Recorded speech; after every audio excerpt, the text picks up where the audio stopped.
Hi there, it's Tracy Daviero with Your VA Mentor. Thank you so much for being with me here today. We are going to talk about the simplest way to build your VA business, your virtual assistant business. So what I want you to do is take a step back and have a look at your VA business. Lots of times we don't take the opportunity to do this, right? We just kind of get in, jump into our day, do our work, finish it up, bill everybody at the end of the month. But sit back and really look at your business. You can use piece of paper. It's probably the easiest way to do this, but you can also just do it in your mind if you know your business fairly well, or you think you do. How many clients do you have? Right now, how many clients are you working with? How do they work with you? Like, what are you doing for them, with them? How does that type of thing work? How do they pay you? They pay you before, after, during?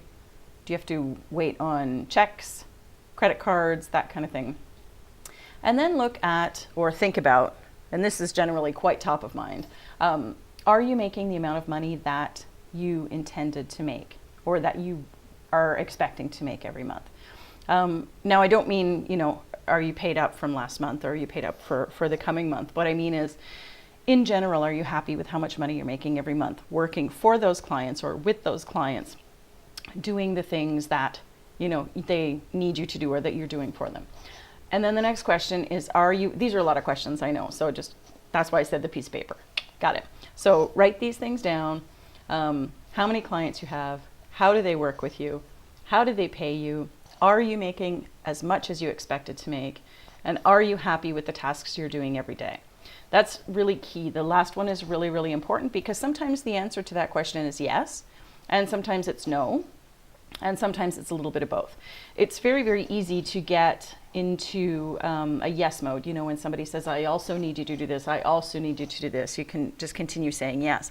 But sometimes that ends up making our business less than what we want it to be. We're not doing exactly what we want to be doing. We're doing what the client asks. We're in reactive mode, and we're earning money to do those things, but maybe it's not the ideal business that we really looked at. So what I'm challenging you to do today is to really look at your business and ask yourself these questions, especially if one morning a week or 5 afternoons a week you're not feeling happy in your business. It's really important to assess these things.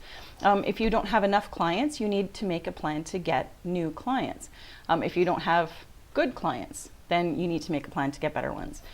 If you're still offering a laundry list of clients, client services, whether that's on your website or whether it's just through the yes mode by, a client asks you to do something and you say yes, you need to make a plan to parcel up the things that you love to do, that you're really, really good at, so you can provide better value for your clients, and so you can increase your rates. You can, you can increase them really easily when you do packages, but, just as a matter of increasing them for new clients coming in. If you are still working minute by minute or time on task, then you want to consider charging people, in a different way. By task is the way that I always suggest it, because it means when you do this, you charge this. It's like, like if you do a newsletter for someone, instead of charging them by the minutes that it takes you to do that, you charge them by that package. This is what you get, or that task. This is what you get, and this is how much it costs. What that helps you do is the faster you become at things, you don't end up making less money, right? It used to take me an hour, now it takes me 45 minutes. I'm better at it, but I'm making less money. So you don't want to do that. But there is a really simple way to assess your business and make tweaks to these kinds of things so that you're happier and making more money. And there's one way to do it, and that's what I want to share with you today. The one way is to talk to somebody about your business. That's it. It's really, really simple. A lot of times we sit behind our computers and we, slug it by ourselves, and nobody understands, and nobody needs to see my stuff, and nobody needs to understand or pay attention to what I'm doing. It's very private to me, and of course it is.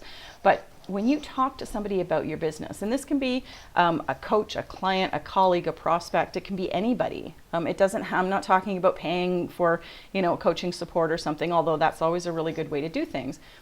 Just talking to someone. When you talk to somebody else, they can look from the outside in, and they can really often give you some insight. Now, I'm not talking about going to a Facebook group and posting a question where 100 people will answer you and half the advice is terrible, or probably actually more than half the advice.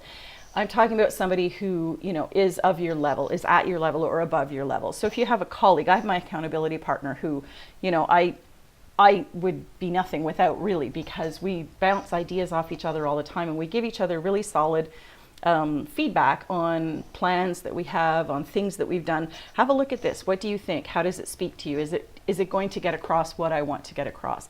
Having an accountability partner is a really, really good way to do that. But it really is the simplest way to get new eyes on your business. And no, you don't have to take everybody's impressions and turn them into, what your new reality is. But it is the thing that helps you grow, is being able to have conversations about your business, talk about the things that you want to change, or talk about the things that maybe that you're struggling with. Recently, I had conversations with 3 different business owners. They weren't consults. They weren't going to be clients of mine. These were just conversations that I was having. They were, colleagues of mine that we attend the same networking events here in my city. I know my business. I know I've been running it a long time, and I had very short conversations with 3 people, and they all asked me about how I earn money, which is a kind of funny thing because sometimes you don't want to talk about that, but I'm pretty cool with it. I know how I earn my money. And in those simplest conversations, they offered all 3 of them, different nuggets of wisdom that really, really I hadn't seen before. It really made a lot more sense to me. And I thought, my gosh, that's brilliant. Or, oh yeah, I can tweak that. I really hadn't thought about that before. So getting that insight is, it's a really cool way to, sort of ignite a little bit of fire in your business. And starting with those questions that you asked right at the beginning, that's what's really important. Look at yourself, look at how happy you are, and have those conversations with people. Ask them about theirs. How do you find clients? How do you earn money? How do you charge? And what happens if? And you can really get some good business insight from people who maybe are doing things better than you, or just doing things differently than you. So I hope that that's a valuable tip for you today. It's a good one. You just have to do one thing, right? Do a little bit of assessment, and then talk to one person about your business. Get really comfortable doing that and having conversations with other people so that you can build and grow. It's really great advice. I hope you take it. Thanks again. I'll see you next time.